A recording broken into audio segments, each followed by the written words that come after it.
What's up, everybody? Welcome back to another episode of The Lawyer You Know, and the ASAP Rocky trial is heating up. We've got Rihanna in the courtroom watching, while the victim and the star witness and the most important witness in the case takes the stand, ASAP Relli. And in today's video, we're going to break down the entirety of his direct examination, which took multiple days to get through. This is the most friendly a lawyer is going to be with him. This is when he's supposed to tell his story. This is when they're supposed to convince the jury beyond a reasonable doubt that an assault with a semi-automatic weapon happened, and ASAP Rocky is the one who did it. We're going to talk a little bit about Cross, but wait till the end till you hear what those fireworks are all about.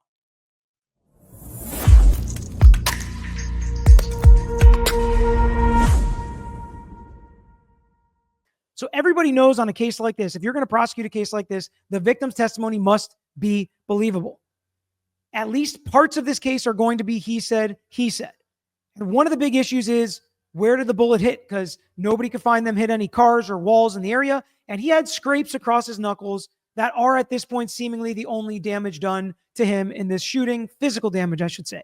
And even the state said in their opening, you don't necessarily have to believe he got shot in order for ASAP Rocky to be guilty of this. It's like even backing off of their own evidence, which is never really a good start. But Relli starts his testimony by going into their background and the relationship. He's close friends with ASAP Rocky long before ASAP Rocky was famous. I'm going to pause for a second just because the lawn guys have come to my house today and are cutting the grass right by the studio here. So they were friends long before ASAP Rocky was famous, and ASAP Rocky and ASAP Relli were in this ASAP group together. Not everybody was rappers. He was a manager. Relli was a manager. Relli did some fashion stuff, I guess, other things. ASAP Rocky, obviously a rapper. He is the most successful and biggest in this ASAP group, and that's important. Some of the other friends that were there that night, who it seems like are going to be all on ASAP Rocky's side. I don't know that to be a fact yet because they haven't testified. He says he was cool with them, but he didn't hang out with them quite as much as he hung out with Rocky because they've been friends for 10 plus years. He talks about how he hears a phone call. ASAP Rocky said some not so nice stuff about him. He ends up not being happy about that. They kind of have a falling out. Rocky and the friends keep calling him. He was sleeping. He thought maybe they were going to fight because ASAP Rocky was mad, but he didn't want to fight with ASAP Rocky. They end up meeting up. ASAP Rocky's aggressive towards him, and he didn't think they were going to get into a fight. He thought they were going to talk it out and deal with it. Even if it was going to be an argument, it really wasn't that big of a deal. He said that they had problems, but prior to this, he knew the defendant had problems with him, but he didn't really have problems with the defendant, who's Rocky. They did discuss the tone of Rocky's voice on some of these phone calls and how he definitely knew it was contentious at that point, even though he really didn't think it was going to be that big of a deal. The prosecutor was asking, did you ever say fighting words basically to Rocky? And he was like, yeah, I mean, I never really said F you, but if I said F you, it was like in a loving manner. Just kind of weird. We're going to play some parts of this to give you the vibe of this witness on the stand as well. The audio is not the best in the courtroom, but I'll repeat the important stuff so you don't miss anything that he said. But to give you just a little bit of the vibe of what the jury is listening to and looking at, because this is a shooting case and he's a victim. And the sympathy to the victim should not come into play, but it oftentimes does affect the jury. And do they believe this victim? Do they feel bad for this victim for what he's gone through? Are they mad and angry at the defendant for committing this crime? Is that going to come into their analysis? Or do they start to not believe the victim and start feeling bad for the defendant? Is somebody lying about him? Is somebody trying to pin some crime on him that he did not commit? This direct examination of Relli, in my opinion, took so much longer than it needed to. He was either not properly prepared or wasn't necessarily ready or remembering some of the stuff that they talked about. It almost seemed like, especially when they talked about the location, what street did this happen at? All that stuff's important. And sometimes prosecutors don't want it to seem overly rehearsed and practiced, which you guys have said a lot in our chats, like, oh, this was too verbatim, too smooth. It was too practiced. Well, this to me sounded a little too discombobulated and like he didn't really know where this happened or a lot of the details. And I didn't know if the prosecutor were like, well, we want to make sure it's not too practiced, but it's a fine line as a trial lawyer, walking that line where it presents in a manner where you can follow it and you know what they're saying, but it doesn't sound overly practiced. To me, this fell too short of easy to follow. But eventually, Relli gets to describing the event of the shooting and what happened. We know there's videos. Both sides played the video in opening. We're going to discuss the video and how he talks about the video. We're not necessarily going to watch the whole video again. If you want to check that out, I broke down the opening statements at length, where both sides showed the video and, of course, said the video is good for them. See where I'm at. Mind you, I was far. That hotel was far. So when I got there, I'm walking down the block. I wasn't like waiting cold or like anything. I'm still en route pretty much. So I hear him as I'm en route still. And then that's when we meet up and then we see the altercation. But you're saying the first thing that caught your attention was his voice, correct? Yeah. Saying, "What now, pussy?" Yeah, what now, pussy? And it was loud. Yeah. Was it aggressive? Yeah. Okay. So what now, man? Or, drops the P word there. And he says, was it aggressive? It's like, yeah, obviously it was aggressive, but trying to show that Rocky was the initiator. He says when they kind of met up, the first thing he hears Rocky says is, what's up, P, or what's good, P? I can't remember what he said, but, obviously fighting words kind of thing is what they're trying to present to the jury here. After that, hearing that, did you see him? Yeah, truthfully, it was all like a movie. It was like literally like a movie. Truthfully, it was all like a movie, he said. Yeah. Just the way he was walking, the whole thing, like the hoodie, like it just caught me off guard. You know what I mean? Like it was no time to talk, no time for nothing. Right. These people don't know what you're talking about with the hoodie, though. Can you explain what you mean when you say with the hoodie? Oh, because he had a hoodie on. Up over his head? Yeah. Okay. And was he walking straight towards you? Yeah. Was, you said Ills and 12 people with him. How close were they to him? Oh, he was right behind him. Were they facing you too? My eyes was on Rocky at that point. Like when he said, "What now, pussy?" I was like, he's right there. You know what I mean? You're focused on him. Yeah. But you can kind of see in your first read that the two other guys are Yeah, for sure. close. Mm-hmm. Okay. Is that yes? Yes. Do you know why I keep saying that? No. Right. See, So the judge says, I can't hear what is. Make sure you say yes or no. when I say is that yes or no? She has to take down everything yes or no. So take yourself back to that moment. As you're walking up towards him, were you expecting to get in a physical fight with him? I mean, at that moment, the way before then, no, I thought maybe we were going to talk. Or even. And there was a really big, the prosecutors really focused on, he was not expecting this to be a fight. Rocky took it to the next level. He brought a gun to a knife fight, basically not even a knife fight, a verbal altercation, and just trying to create the situation like they didn't plan to go there to fight. At another point in the testimony, Relli says he was not armed when he showed up to this discussion. He thought they were going to talk it out. Maybe if they get in a fist fight, never expected something like this, where Rocky pulled a firearm on him. Even when he did bring them, I thought maybe he was bringing them to like make a statement or something to like let them. He didn't know why he brought his friends. Did he bring him to like make a statement or something? I think that he's like tough or something. I don't know. That's what I kind of thought like after. No, I'm not talking about Ills or 12. I'm just talking about the defendant. Okay. Were you approaching him of the state of mind that you were going to have a physical fight with him? No, the whole time, to be honest, I would never fight Rocky. And that's God's honest truth. You know what I mean? Like, I don't have a reason to fight him. We're in an industry where you get blackballed really easy. I'm obviously on the lower end of the stick here. You get what I'm saying? So now he starts going into, he says, we're in an industry where you get blackballed real easily. I wasn't going to fight Rocky. That would basically end my career if I fight the most famous guy in my group. Everybody's going to side with him because they make money off him. Nobody's going to side with me. That's what he's explaining here now. Which makes sense, right? I mean, that makes sense. If you're one of the guys in a group and trying to do your part, but you're all kind of mooching off the most famous guy, or you're the manager because the most famous guy can pay a manager. You don't want to fight you don't want to bite the hand that feeds you, right? And that's basically what he was saying here, which is understandable. And so that's why in the video, you notice I'm a lefty. I pushed him away with my left. He grabbed me with two hands. If I wanted to fight him, and mind you, we're walking. If I wanted to fight him, I would have hit him with the right. You get what I'm saying? And we've been fighting. Like I stopped him with my left. And in the video, that's when you see Elijah like kind of like bringing it up after. Before we talk about the video, we'll get there.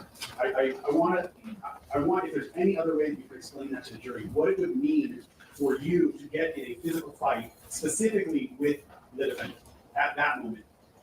The only thing that would make me fight Rocky is if I'm physically like hurt, like if he punched me. Then I would consider hitting him and fighting him. But I would give him, just because who he is, like I think he uses that to his benefits or like whoever famous whoever that shit is. But like I wasn't gonna fight him. What would it mean for your career if you got in a physical fight? Oh, it would be over. How so? It would be over. Can you explain that? You don't have a career. Was that?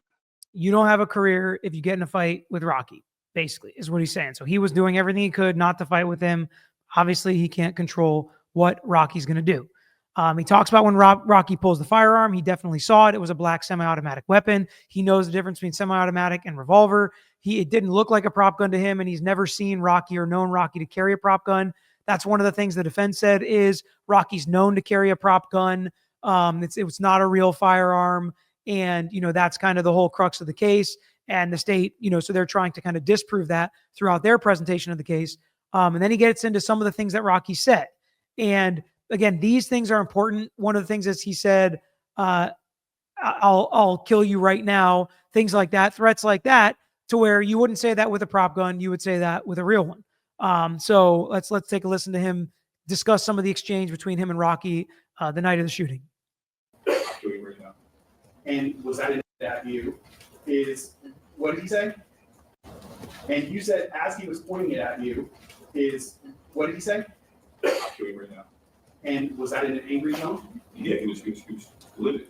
Was that in an angry tone? I get what the prosecutor's trying to do. Like, yeah, Rocky was mad. This wasn't like some kind of joke.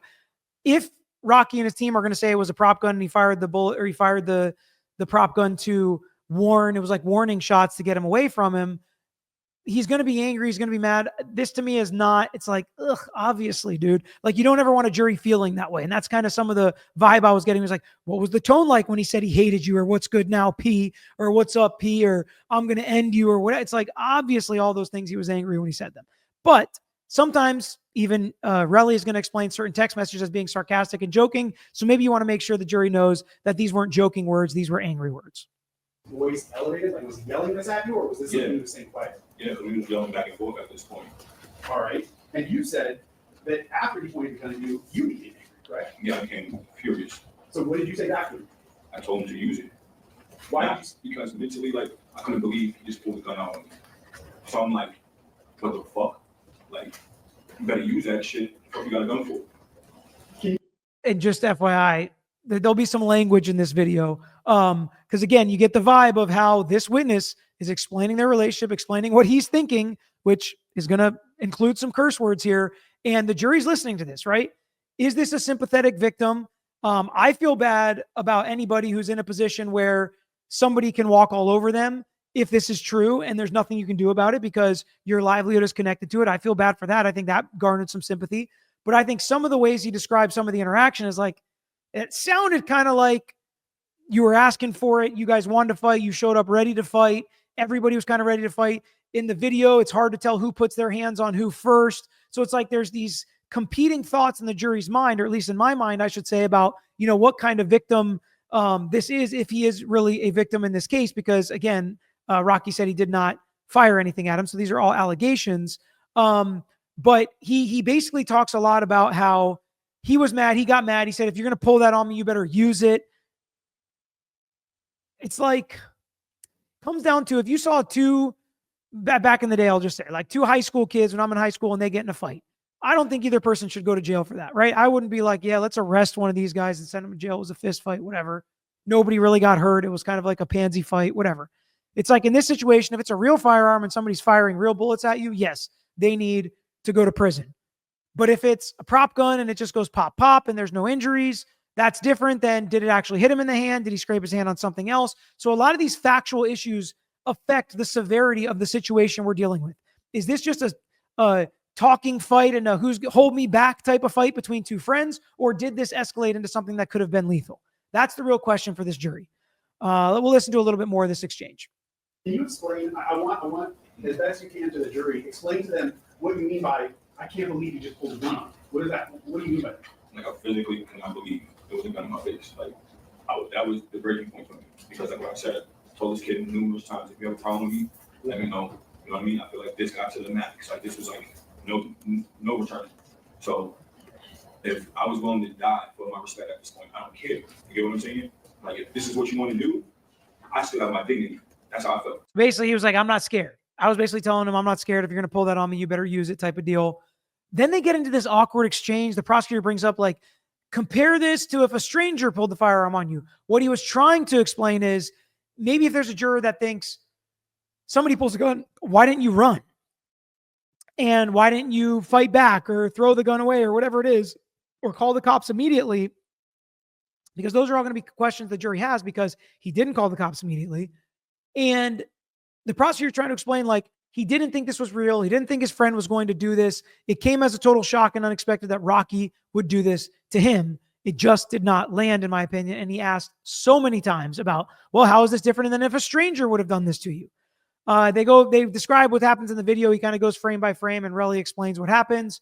The other guys were there to de-escalate the situation. He thinks the firearm touched him, but he's not sure. He keeps saying everything happened so fast. Everything happened so fast. He definitely did not say, quote, put that fake gun away, which is something, my guess, that the defense is going to bring up. All right, let's listen to him now. We're going to go into the next day of his direct examination here and pull this up. And they kind of, when you start the next day, it's sometimes hard for a lawyer to remember exactly where you were, what points you made. So sometimes there's some repetition, which there was in this, but he does describe the shots, specifically how he felt it hit his hand, for sure that he got hit, because that's important from his perspective to prove there's real bullets coming out of this gun and it was not a prop gun. So we'll listen to him explain that for a minute here. With Hills, what was the next thing that happened? I'm still talking, but then I see Rocky turn around. Can I explain what happened? Yeah. So I see Rocky turn around. When he turned around, he was like, kind of looked like a movie. The whole thing looked like a movie. Like, you know what I mean? So he kind of like pointed down, shot the first shot. When he shot the first shot, I felt my hand hot. So I grabbed Hills, used him as a shield. He's going. So he grabs his other friend, uses him as a shield. The defense says he was trying to fight him. We'll see what Hills actually says, because he's going to testify. But his hand felt hot because the bullet scraped across his fingers, is what he's trying to prove with this explanation. Around, trying to shoot me between the hips. 12B, off to the side. So he says Rocky's moving the firearm around, trying to shoot him around. So obviously trying to take his life at this point, I guess. There were other kind of explanations where it didn't sound like he was actually trying to end him with these shots, but there's no attempted murder charge or anything like that. I'm not really worried about him. I'm just trying to not get hit at this point.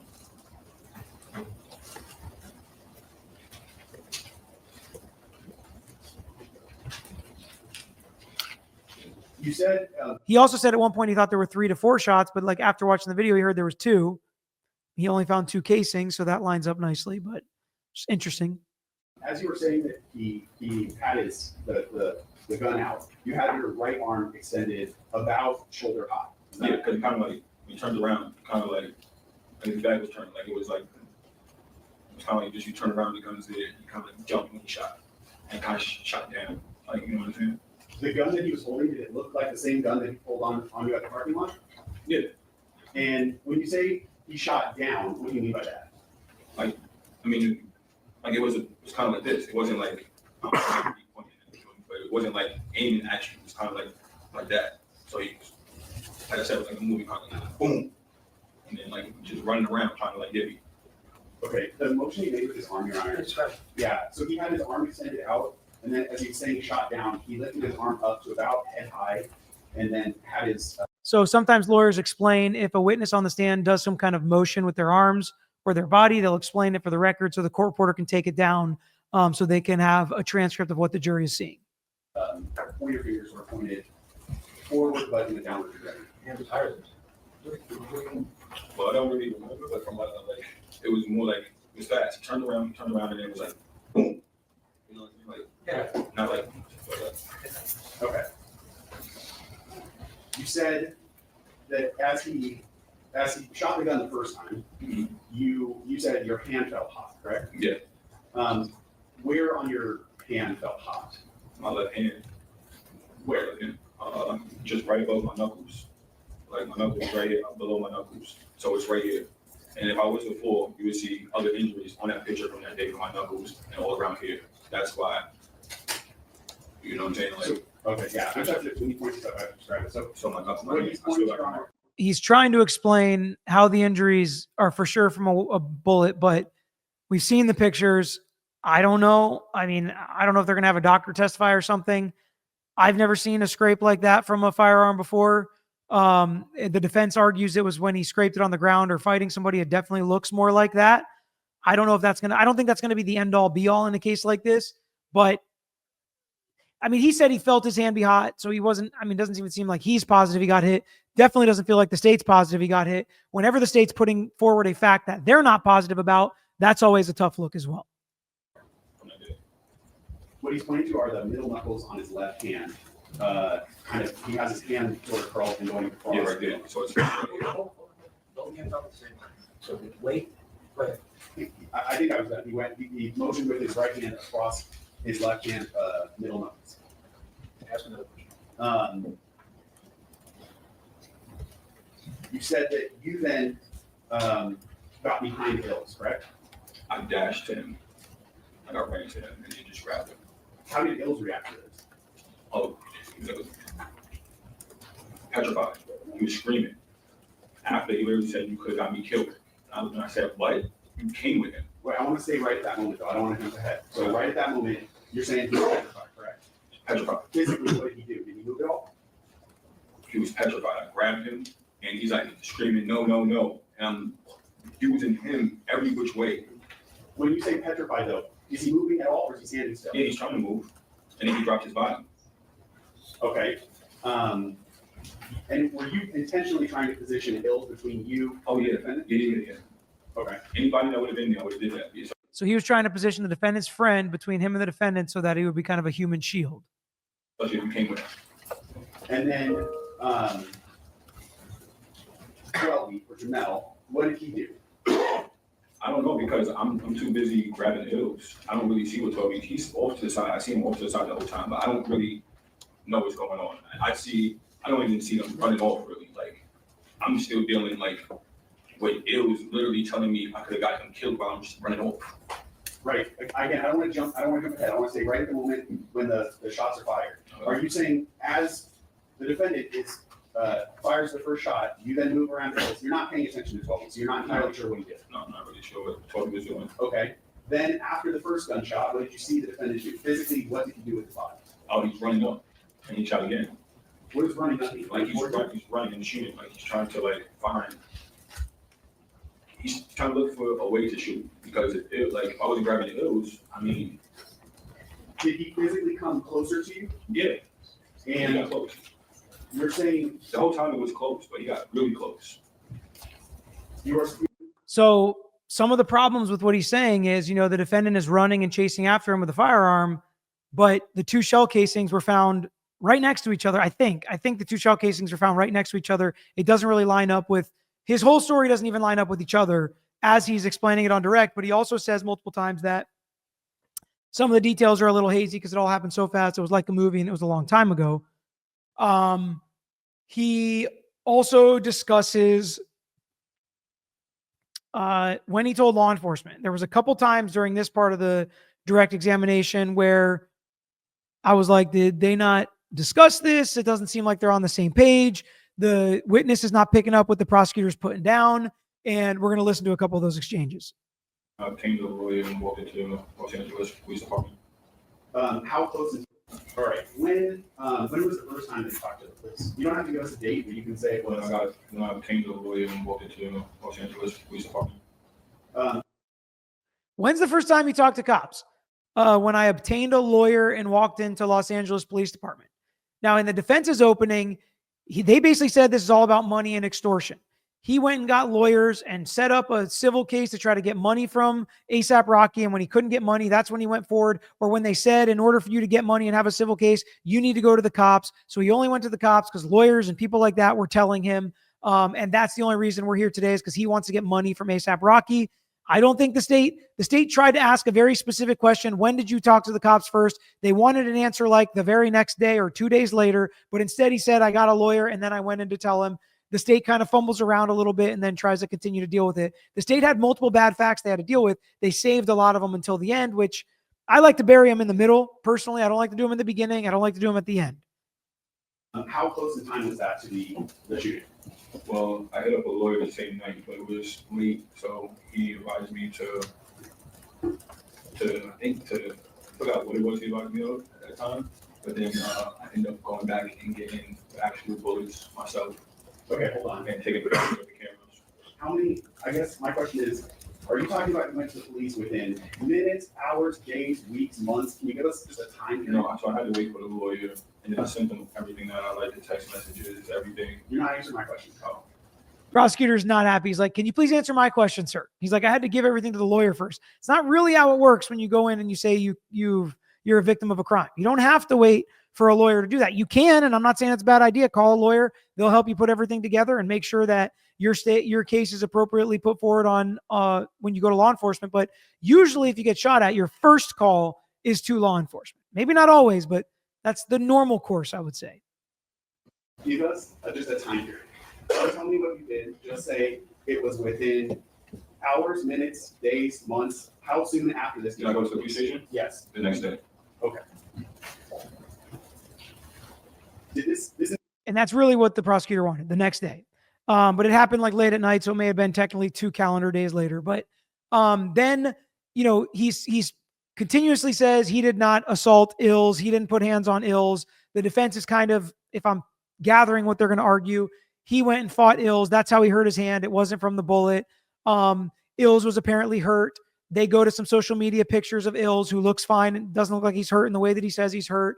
Then he says him and his girlfriend. So he leaves. Bystanders call 911. Cops show up. They look around for any evidence of a gunshot. They don't find any. They leave, and Relli and his girlfriend come back an hour later. And because he was texting with, you know, Rocky and some people, and they were acting like it didn't happen. And he's like, what? So he says he's going to go back to find the evidence. And we're going to listen to what I think is potentially the state's best evidence in this entire case. And that is the fact that they have pictures of the shell casings at the scene of the crime taken on Relli's phone 1 hour or 2 hours after this event. So very close in time, proving it wasn't a prop gun. Very good argument for the state, probably their best evidence, until literally 2 minutes later when we dig more into some other issues that I don't even know if it's as big of an issue as it should have been, the way that the direct examination went and the exchange between Relli and the prosecutor. see in the column right next to that, under the line where it says created, there's a date of 11/6/21, and then on the topmost one it says 11:45 and 24 seconds p.m. Correct? Correct. Does that match the time that you went back to the location where this incident happened? Yeah, within an hour. And would that be the time that you specifically took the photograph? Yes. Same time you were referring to in your phone, correct? Yes, it is. Okay, I'm gonna display this now, so everyone will type it out. It is. And then the date and time is after the first one. That's correct. The third one at 11:47:56. So then they kind of go through the pictures of the casings. And that's all good, right? And the time was 11:45 p.m., which makes sense. And to me, that's very strong evidence for the state. Problem is, if you remember from the defense's opening statement, they have video from that area, and the defense says, here's Relli coming back to the scene about an hour later without his girlfriend. So unless she's a ghost or she disappeared, he's lying. He did not come back with his girlfriend, who was going to be, I assume, a witness for him, saying, yes, the shell casings were there when we showed up. But it may turn into a bit of a different argument for the defense once you hear how the prosecutor deals with this video, quote unquote, video evidence of Relli showing up and what time he showed up, which is also very important. So let's take a listen. I can see any of these controls. We were discussing what looks like an individual person walking just off the curb now into the street. Yeah, that's me. So the prosecutor says, do you see this person walking in the area? And this is the video the defense showed an opening, I believe, that said this was Relli coming back to the scene. And the prosecutor's like, do you see this person walking? They don't say you. They say, do you see this person? And Relli immediately says, yeah, that's me. Prosecutor doesn't seem happy with that answer. Let's keep listening. Yeah, that's me. Are you sure that? He even repeats it. Yeah, that's me. And just to confirm it for a third time, the prosecutor's like, are you sure that's you? Yeah, that's me. Yeah, that's me. Are you sure that that's you? Yeah, I'm sure. And how does he answer the, are you sure that's you? Yeah, I'm sure. You're going to hear why this is very bad. and why the prosecutor is going to have to take like the next 10 minutes to try to undo that answer right there. How is it that you are sure? Because we can go back to the stands and see, like, you know what I mean? Okay. So that's, yes. See, I paused again. So right now it's at 23. 11:45, correct, Mr. Efron? Yeah. So this would be half an hour before you said you got there, correct? So he said he got there at 11:45 when he took those pictures that were timestamped. This video is from 11:10, 30 minutes earlier. And I'm picking up the fact that prosecutors want to say this is not actually you. This is just some other guy walking through the area. But now that Relli says it's him, if you got there at 11:10, why did it take you till 11:45 to find the bullet and take the picture? Did you plant the bullet? Did you come and set the bullet down and leave and come back with your girlfriend? My guess is that might be some questions the defense are going to ask. There's no doubt in my mind at this point, we're going to hear later that this is confirmed, but at this point, the prosecutor is not happy with this answer. They are trying to get him to figure out when you're a lawyer, when you're on the stand, your lawyer says, "Are you sure?" A third time after you've repeated yourself twice, maybe you're screwing something up with that answer. If this is 11:10 and you said you got there at 11:45. Hold on. Yes. What's the issue on witnesses?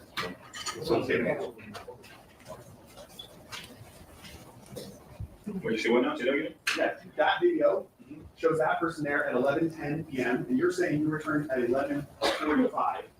The prosecutor is now trying to prove to Relli this is not him. That person on the screen got there at 11:10. You said you got there at 11:45. He's trying to be like, brother, this is not you. Come on, man. Think, buddy, this is not you. I'm trying to help you out here. Pick up what I'm putting down, right? It's like, you didn't get there till 11:45. This is 11:10. How could this be you? And Relli keeps saying, it's me. That was what you said when you said refer to the timestamps on the pictures, right? What time did the incident happen? The incident happened at 10:17 p.m. 10:17. I give him a timeline. He's like, incident happened at 10:17. You said you got there 11:45. This is 11:10. Problem with Relli is he said he got there about an hour or an hour and a half. And I think, by the way, just to make this clear, in case this isn't clear, I think Relli thinks he's telling the truth. I think the prosecutor thinks he's looking for the truth. I think Relli at this point, he's been on the stand for 2 days. He's like, okay, yeah, that's me. He's trying to answer these questions. The prosecutor's like, bro, we talked about this. You said this wasn't you because of they're wearing a different shirt. And for all these reasons, you said this wasn't you. You said this was you at 11:45. And it's just a miscommunication, either a lack of preparation or not enough preparation. And this is what can happen in trial. And it looks very bad when it is the key, most important witness victim in the case. What time was this? Encroachment. It might be easier for you to say than me, At least trying to figure it out. He's like, hold on a second. The incident happened at 10:17. What time is this? He's going to say 11:10. And poor Relli's like, yeah, that lines up. I said about an hour later. It's saying 11:10 p.m. Yes, that's correct. Right. Yeah, that's correct. Like, yeah, that tracks. That's correct. I feel bad for him because sometimes this happens with witnesses. And even now, listen, maybe he's lying and maybe that's what's making this difficult. And I think the defense is going to be able to use this, but it's like, I do feel bad for him a little bit. He said about an hour, hour and a half, and without proper preparation, it can really turn into exactly what you're looking at here. Well, I mean, can you make out the person that you see in that video? Objection, Judge. You're ready. No. It's asked and answered 4 times, Judge. And that the defense attorney is trying to object to that, but the judge gets so annoyed when they do speaking objections. Speaking objections. No speaking objections. Ask and answer. Your Honor, Yes? I would just ask the counsel, the court is ordered, the counsel state grounds. When he simply says objection. I know what he's going to say. All right, I'll wait till he states the legal grounds. I'll wait till you state the legal Please, grounds. thank you, Your Honor. But I know what the legal grounds are, but as soon as he says objection. Yes, an answer. Yes, he already said that. Your Honor, we are allowed to clarify. The judge just confirmed he already said that was him. I'm not going to get too in the weeds. The fact that 2 different lawyers are arguing for the prosecutor, that's usually inappropriate. And the judge has already told him not to do that in this case, but. Mr. Lord? No. Go ahead. Would you agree that the person in that video, what color clothing items do you see that person wearing in the video? like again, white shirt, and I think like pants. Okay. Or sweats. And you previously said you were wearing a dark colored top, correct? Mm-hmm. You said yes? Yes. But you're saying the person in this video is wearing a light colored top, correct?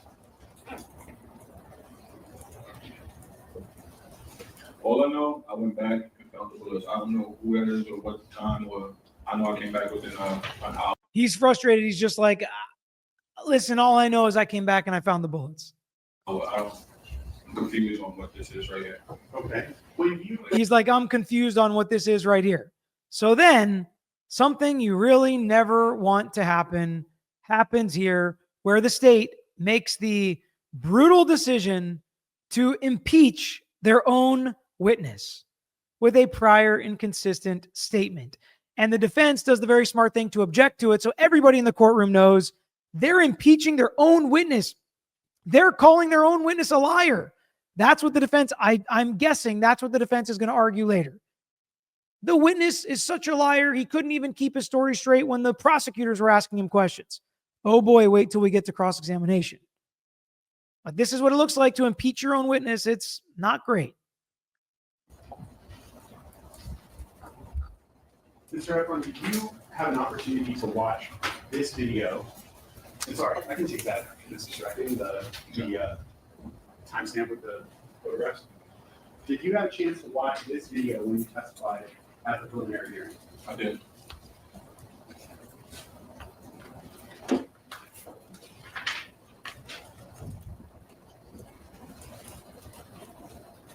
When you testified at the preliminary hearing, did you say that's Or grounds. What's the objection? This regarding impeachment, which is No, there's nothing wrong with it. He's like, the defense is like, he's trying to impeach his own witness, judge. And the judge is like, he's allowed to. You know, I'm just, can we strike the word impeachment? That's not a legal objection, and he's now describing what we're doing, which is incorrect. And the prosecutor's smart and knows exactly what the defense is doing. But the problem is that prosecutor that keeps arguing, who is the more senior prosecutor who was on the Durst case that I mentioned earlier, not the one questioning the witness. Actually, I don't know if he was on it as well, but that's the one that was named. But he's like, can we strike the word impeachment, judge? Because that's not legal grounds. And now he's doing speaking objections and he said impeach in front of the jury. He didn't say the last part, but he's like, now he's describing what we're doing. It's like, judge, we don't want this to look any worse than it is. And that's true. And that's exactly how it feels. The attorney's entitled to contradict what a witness's previously said. And the judge is like, okay, let me soften that up. The attorney is allowed to contradict what his witness says. It's like, this is going poorly. Did you previously testify at the hearing? That's not me. What do you believe? The The prosecutor's trying so bad to get the prior statement where he said, did you previously testify? That's not me, Relli. That's what we need you to say. That's not me. What page? 127. Right now, I'm at line 13. I don't have a transcript. I'm going to jump ahead a little bit and they discuss it a little bit more later.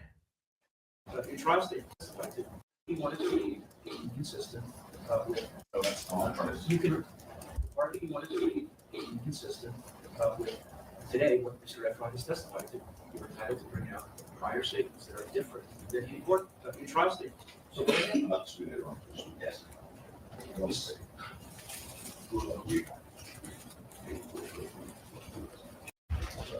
Did you say that's not me? I believe so. It was a long time ago. Do you And he's like, yeah, I think I did say that, but it's a long time ago. want to refer to the transcript? But I remember, I need me to jog my memory the first time I'm seeing it. Once I looked at the video, I noticed that's not me. Okay. I don't walk like that. I don't move like that. That look like a homeless person or something. Did you? He said, that don't look like me. That looks like a homeless person or something. So now he's getting into the fact that it wasn't him. The prosecutor kind of fixed it with a brutal 10 minutes of work here, impeaching your own witness when they give the defense additional arguments. They make it look like now he's being difficult or not telling the truth, which is very difficult to deal with. And then they get into how his life actually is over. Some of the things he feared, that he would lose everything if he got in a fight with Rocky. Well, now that he brought this case, once everybody found out he's the victim, now people call him a snitch. Nobody will work with him. He's basically lost everything. They go into some of the bad facts, right? They handled it at the end of direct. I don't really love that, but not a lot of great spots to put it. He did file a lawsuit against the defendant and others for money. He declined an interview with defense counsel because he spoke to him already. He already did one interview. He explained some of the negative text as just sarcasm between friends, basically. They also go through some of the text messages with the defendant where he says something like, "You should have killed me." The defendant, ASAP Rocky, denies that anything even happened. He doesn't even acknowledge that a shooting occurred. Some other, I thought this was a good fact and a good job by Relli. If we're trying to find some bright spots too, it was rough overall. That he was basically telling Rocky, like, there's video out there. I went and took pictures, and he took pictures to all the, public video cameras or CCTV or whatever he thought would get on the spot. So he was confident that it was going to show exactly what he said, that there were shots. So much so, and there was a lot of evidence that shots were fired, that everybody agrees now. Rocky may have been denying it in text messages, but the defense agrees, everybody agrees, something that looked like a firearm was pulled. 2 pops happened at least, that shots were fired, but they were just warning shots from a prop gun, is what the defense says. No, not a semi-automatic firearm. No projectiles happened. Nobody was hurt. Nobody was hit. And Relli's lying about this for money. But pretty strong evidence from Relli that he was confident it was going to show exactly what he said happened. You can sue somebody and try to get money from them saying they did something that can, look bad, and people can call you extortionist or money hungry. And that can also be true, right? And you can go win a civil case because it happens all the time. The last thing we're going to talk about is basically right as they end, they discuss some text messages between Rocky and the victim here, Relli. And then they end by just talking again for like the 3rd time about the negative things that have happened to Relli because he came forward against Rocky. Say, probably stop texting me, you lost it. I meant to say, probably stop texting me, you lost it. Okay. But what you actually sent him was Text everything, you lost it. All right. And then your next text, Just stop texting me. and then how did he reply to that? Love me, but talk shit about me, shit on me, let me get cut, which I don't know how the fuck I let this man get cut, and still ain't cut you off. We never had. Wait, Mr. Efron, can you just read the text?